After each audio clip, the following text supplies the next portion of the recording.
Ria Ataide, nag-strength training kahit buntis. Si Ria Ataide ay patuloy na nag-ehersisyo kahit malapit na siyang manganak sa kanyang unang anak. Sa isang video sa Instagram noong Agosto 3, ibinahagi ng aktres ang kanyang fitness journey na sinusuportahan ng kanyang doktor at fitness coach. Sinabi ni Ria na isa sa mga pinakamalaking hamon niya habang buntis ay ang pagharap sa mga pagbabago sa kanyang katawan at isipan, lalo na pagkatapos niyang magsikap para maging fit.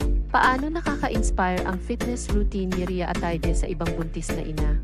Ipinapaliwanag ni Ria na ang pag-ehersisyo ay nakatulong sa kanya para makayanan ang mga pagbabagong ito at ito ay bahagi ng proseso. Sinabi niya, para magawa ko ito, patuloy akong nag-ehersisyo sa pahintulot ng aking syempre.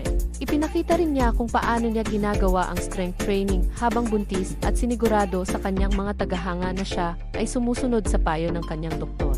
Ano ang benepisyo ng patuloy na pag-ehersisyo ni Ria Ataide habang buntis? Hinimok ni Ria ang ibang buntis na maging mabait sa kanilang sarili at alalahanin na sila ay nagdadala ng human beings sa kanilang sinapupunan.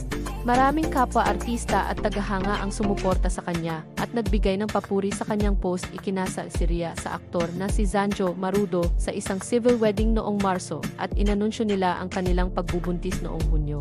Paano nagiging inspirasyon ang kwento ni Ria Ataide sa ibang buntis na kababaihan?